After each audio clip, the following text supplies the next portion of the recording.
कहते हैं ना, जो सपने माँ बाप देख ना पाए उनके बच्चे उन्हें पूरा करते हैं।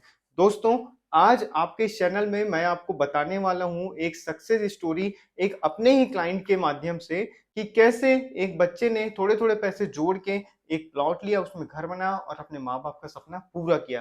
दोस्तों, ये मेरा ही क्लाइंट है, मगर मैं आपको नाम और पर्सनल डिटेल शेयर नहीं करूंगा। एक स्टोरी के फॉर्म में आपको मैं ये कहानी सुनाना चाहता हूँ। तो आप इस कहानी को पूरा सुनिए और देखिए कि आप इस कहानी से क्या सीख सकते हैं। तो आइए इस कहानी को शुरू करते हैं। दोस्तों, आज मैं आपको एक सच्ची कहानी सुनाने वाला हूँ, एक बेटे की जिसने अपने पिता को ये कहने का मौका दिया कि अब ये घर हमारा है। दोस्तों, हम हमेशा से ही किराए के मकान में रहे हैं। वही कमरा, वही किचन, वही छोटे छोटे कमरे, और हर साल वही टेंशन कि यार अगले साल फिर किराया बढ़ने वाला है। और हर साल हमारे पिताजी यही कहते थे कि अगले बार हम अपने घर में रहेंगे, मगर वो अगला बार दोस्तों आ ही नहीं पाया। दोस्तों, ऐसा करते करते समय निकलते गया और इस कहानी का जो मेन पात्र है उसकी भी नौकरी लग गई। अब उसकी शुरुआती नौकरी, मैं रायपुर की बात बता रहा हूँ, उसकी लगभग आप समझिए 35,000 के आसपास की नौकरी लगी थी। और उसके साथ उसको कुछ इंसेंटिव्स थे, तो इंसेंटिव मिला के उसकी आप समझिए 40,000 के आसपास की सैलरी बन रही थी। तो जब उसकी नौकरी लगी तो सब घर में बहुत खुश हुए, एक और अर्निंग मेंबर बढ़ गया है।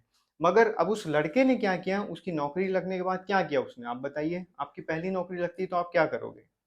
बाइक लोगे, आईफोन लोगे, और अच्छी सैलरी तो कार ले लोगे, दोस्तों साथ घूमने जाओगे, पार्टी शार्टी करोगे। मगर क्योंकि उस लड़के ने अपने अपनी खुद की तकलीफ देखी थी, अपने माता पिता की तकलीफ देखी थी, उसने क्या किया?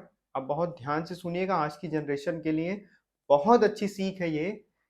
उसने कहा कि सर, जो मेरी बेसिक सैलरी है, जो मेरे 30-35 हजार बन रहे थे, उसको मैं हाथ नहीं लगाऊंगा, वो साइड में रहेंगे। जो मेरे इंसेंटिव्स है उससे मैं खर्चे चलाऊंगा। अब इंसेंटिव से खर्चे कैसे? बहुत लग्जरी तो चल नहीं सकते थे। तो उसने कहा सर, मेरी सैलरी के पहले मैं जैसी लाइफ जी रहा था वैसी लाइफ में जी रहा था। बस मुझे ऑफिस आने जाने और जो बेसिक में पेट्रोल जो थोड़े बहुत खर्चे थे वो मेरे इंसेंटिव के पैसे से हो रहे थे। तो जो सैलरी के पैसे थे उससे मैंने इन्वेस्ट कर दिया। अब कहाँ इन्वेस्ट किया? शेयर मार्केट में, म्यूचुअल फंड में। वो लॉन्ग टर्म की बात है। उसने उसकी आरडी करा दी 30,000 रुपए की। तो ऐसा करते करते, अभी शुरू में तो देखिए उसको बहुत बेकार लगता था कि यार मेरे, अब साथ में जितने लोगों की जॉब लगी थी, कोई अच्छी बाइक में आ रहा है, कोई गाड़ी में आ रहा है, कोई आईफोन ले रहा है, कोई कहीं घूमने जा रहा है, कोई पब वब जा रहा है, मगर ये उतने खर्चे करता नहीं था। करते करते करते करते समय निकल गया, 6-8 महीने हो गए। 8 महीने हो गए। उसके बाद ये देखा यार कि अब तो मेरे पास पैसे बढ़ रहे हैं।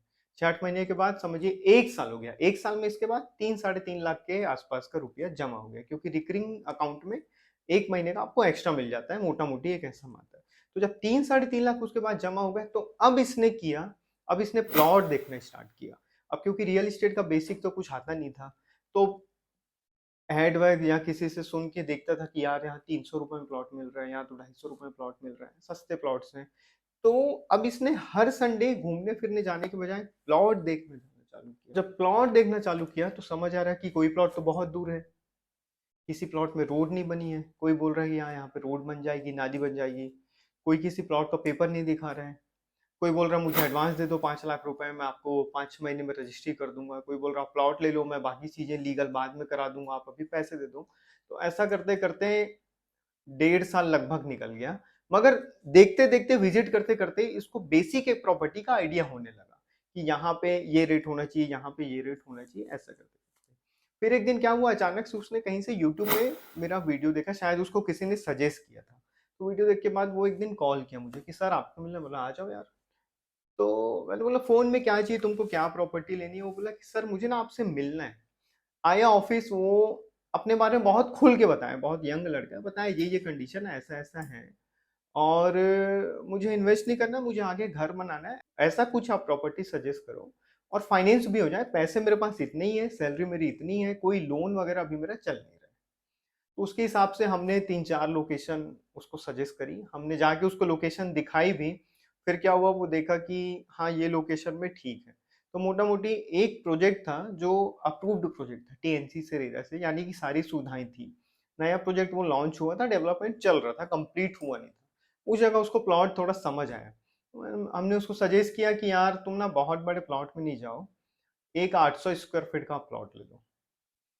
तो 20 बाई 40 का प्लॉट था, उसमें डिसेंट साइज का घर तो बन जाता है, और वो कनेक्टिविटी ऐसी थी कि उसका ऑफिस और डेली नीड्स और ये सब चीजें उसको ठीक पड़ रही थी। तो वो बोला ठीक है। तो वो प्लॉट उसका हमने फाइनल कराया, डाउन पेमेंट के पैसे उसने जोड़ लिए थे।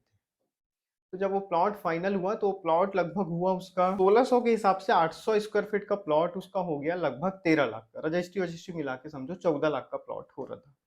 4 लाख रुपए उसके पास थे, 3 लाख रुपए उसने डाउन पेमेंट कर दिया, 1 लाख रुपए रजिस्ट्री के लिए निकाल के रखा था, बाकी जो पैसा उसने फाइनेंस करा लिया।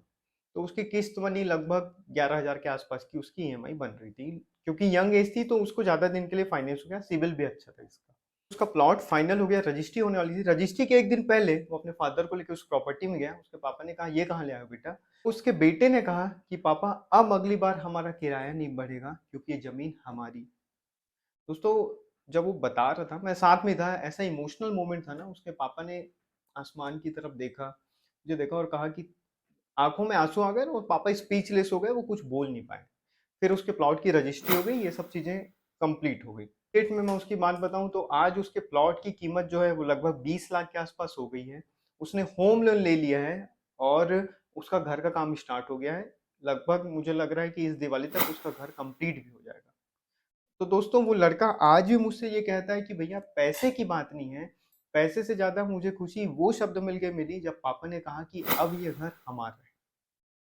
तो दोस्तों ये सक्सेस स्टोरी यहाँ पे खत्म होती है, अगर ये मेरे ही क्लाइंट्स की है इसलिए मैं आपको इतने डिटेल में बता पा रहा हूँ। कहानी से हमको जो प्रॉपर्टी इन्वेस्टमेंट में सीखने को मिला वो ये चीज है कि सबसे पहले आपको सारी लीगल चीजें चेक करना है। प्रॉपर्टी आपको सस्ते के चक्कर में नहीं पड़ना है, सही प्रॉपर्टी जो आपकी नीड को फुलफिल करे उस प्रॉपर्टी में जाना है। तीसरा, भले आप छोटा प्लॉट लो मगर सही सोच के साथ लो कि आगे उस प्लॉट को इन्वेस्ट करना है या उस प्लॉट में घर बनाना है। अगर आप ये चीजें दोस्तों क्लियर कर ली ना तो आप भी बहुत अच्छे से प्रॉपर्टी खरीद सकते हैं। तो अगर ये सक्सेस स्टोरी, ये कहानी आपको पसंद आई तो प्लीज इस वीडियो को लाइक करें और कमेंट में मुझे बताएं कि आपने पहली प्रॉपर्टी कहाँ खरीदी या कहाँ प्लान कर रहे हैं। और दोस्तों अगर आपको रियल एस्टेट में इन्वेस्ट करना है तो नीचे मेरा नंबर है, मुझे कॉल करिए। मैं उमंग श्रीवास्तव, आपका अपना ट्रस्टेड प्रॉपर्टी पार्टनर।